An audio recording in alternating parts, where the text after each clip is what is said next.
Hi guys! Firstly I want to just start off by saying I'm sorry I haven't done any recipes this week, but I've been really busy because I'm getting a new job and I've started the gym PT and just everything's been mad. So tonight I'm going to do chicken korma recipe with you.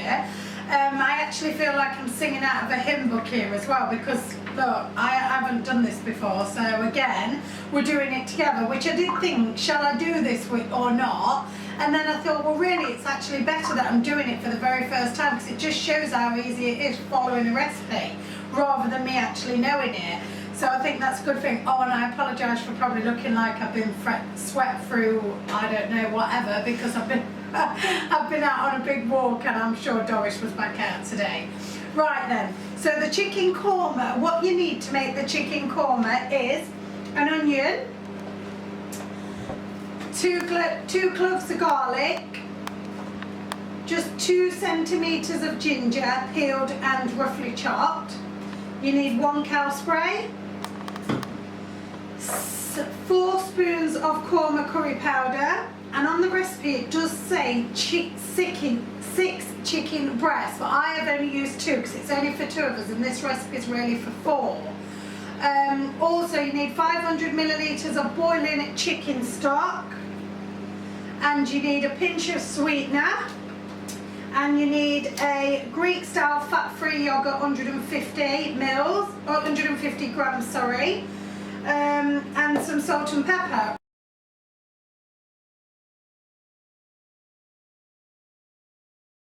Right, like I just said to you, this recipe is for 4 people, but I'm only doing it for 2. But I think that's going to be absolutely fine because the only thing that needs sinning in this recipe is the korma. I must admit, I just brought this without checking my app on Friday, so I'm a bit gutted really because I've discovered that 3 spoonfuls of this is 7 sins, but then I thought, do you know what, it's not too bad because it's between 2 of us, so at 3 spoonfuls it's going to be 3.5 sins each. However, I am going to use the 4 spoonful like it says, so it will be just over 4, but I've got plenty of sins left today, so that's absolutely fine. I'm going to do it with a long grain rice, and I'm also going to use one of these beef-free pita breads. I would sometimes use a naan bread, so I'd normally use a Weight Watchers naan bread because I think they're about 5.5 sins. They're only mini, but they're nice and you feel like you're having something. But the reason why I'm using this, I don't want to use any more sins on it, and this is a healthy bee. So, and they are quite large, look, so that will be really nice. Right then, so you're going to have to just bear with me and just go with the flow on this because like I said, I've never done it. Firstly, what I'm going to do, I'm going to put the chicken in a saucepan. I'm going to put some cold water in it. And then I'm going to boil that to cook it. And while that's cooking, I can start the recipe and talk you through it. Right, so while the chicken's boiling, cooking, I'm going to go through what we need to do first. So basically on the recipe, it says you need to chop up an onion roughly, 2 cloves of garlic, 2 centimetres of ginger peeled and cut up, and then it says use a blender. Well, I've got a hand blender, I've also got a large one, but I found this little gadget and I absolutely love it, so I'm going to try it in there. And it's basically just a pudding format that chops everything up, and I love this little thing, so I'm basically going to do that in there, so let's go chopping.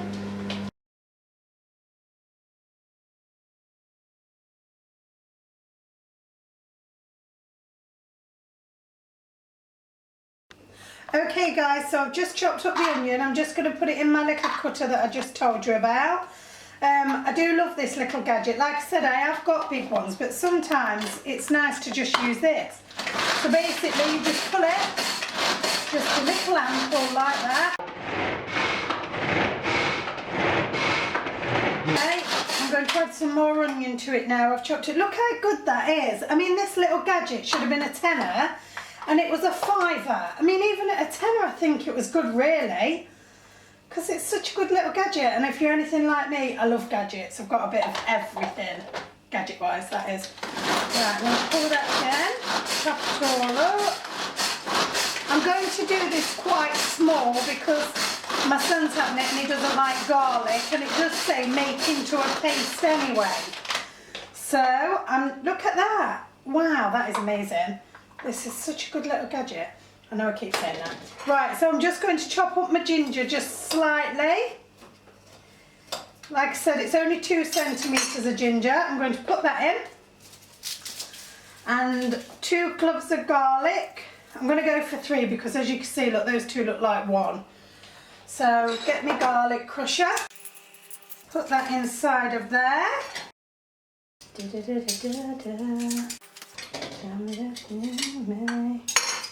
Hope this is really nice because, like I say, I haven't done this one before, but I'm sure it will be. I'm really looking forward to trying it. I love trying new recipes. Right, so that's those all done. Right, I'm going to put this back on now.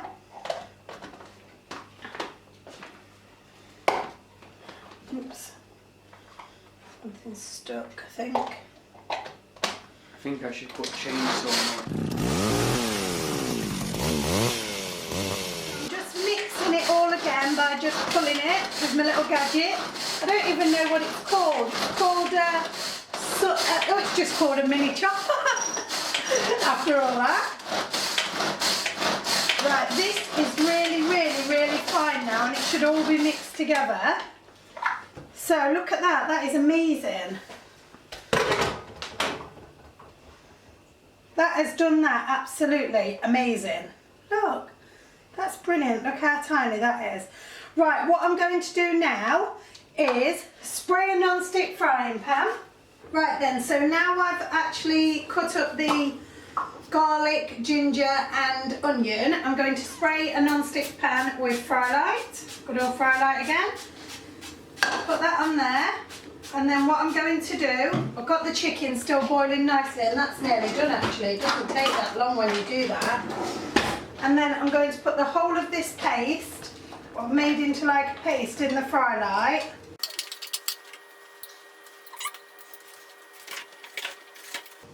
Right, it now tells me to just keep stirring this for like 5 minutes or so. And it goes to like a bit of a paste kind of thing. So that's what we're going to do. I can smell the garlic. Maybe I shouldn't have put that third one in. Oh well, never mind. We'll see. So I'm going to keep stirring this. I've been stirring this paste, what I've made, for the last few minutes. And now it's telling me to add the korma powder. So I'm going to do that. And that's 4 tablespoons. Okay, so we've got 4 tablespoons of the curry powder in there, and then we need to mix it for a couple more minutes. Okay, it smells really nice. Okay guys, so I've been stirring that for a couple of minutes. It's now telling me to add my chicken. So my chicken is cooked, so I'm just going to add the chicken in.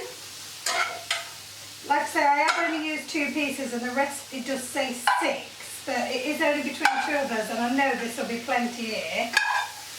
Okay, so that's the chicken all in, just about. Yeah, that's that.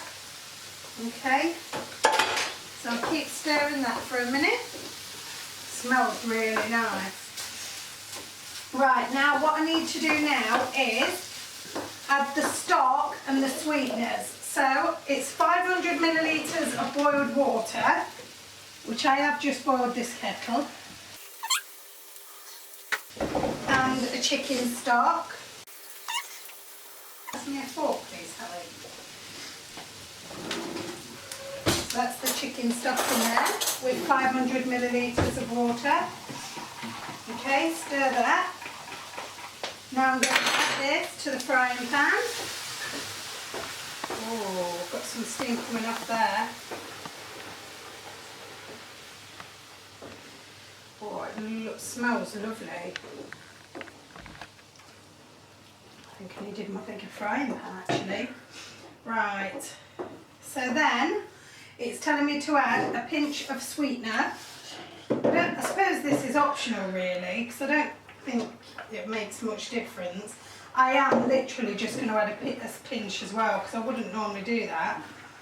So that's that in there, the sweetener. Okay, let's look at the recipe, what it says now. And now what I need to do is add a bit of salt and pepper. Do that. Bit of pepper. Now I need to leave it to simmer for 12 minutes. So while that's simmering, I'm also going to put on my rice, because it'll be about the same time then. And I will get you guys back when it's all ready to dish up and show you the finishing result. Oh, also before, when I do get you back as well, we do have to put 150 grams of this in afterwards. So I'll show you that just before. Okay, darling. Guys, right, while she'd been gone, I transferred the curry into a saucepan rather than a frying pan because I noticed on the recipe it said to simmer for 12 minutes. So it's been on now for 12 minutes, the rice is ready, and we're ready now to just put 150 grams of natural free, fat-free Greek yogurt. So all we need to do now is take it off the stove, whisk this in, and this is a 200 gram pot. So again, while you was off, I just weighed out 50 grams, so we got rid of that, so we've got the exact measurements. So I'm going to take this off now, and it's looking lovely. I'm going to stir in this. Oh, that looks gorgeous. It smells absolutely beautiful. Right, I don't know if you can see, but look how nice that is. It really is gorgeous. So now I'm just going to dish up and then I'll show you a picture of it on my plate. Okie dokie? Hi guys, so while you was off, I got the rice off. I put it through the strainer, I boiled boiling water over it. I put, as you know, I put the natural free Greek yogurt in it. And my pita was in the oven, which was the gluten-free one, the B choice. And this is the finished result. I can't really tell you what it's like just yet because I haven't had this before, it's a first. So I will come back and let you know what it's like. Now I'm off to enjoy. Okay guys, so I've just finished, as you can see. It was absolutely lovely. I must admit, my son said it's the best one he's ever had. Myself, I did enjoy it. Yes, I will do it again, but I wouldn't say it's a favourite like a lot of them are. I really, really, really did enjoy it. I just think the thing I wish, it was a bit thicker. But apart from that, nice one. Very nice indeed. Thank you for watching. Like and subscribe, please. Thank you. You need to thank them for 200 subscribers. Yeah. Right, okay, my son's just told me I've got to thank you because I've got 200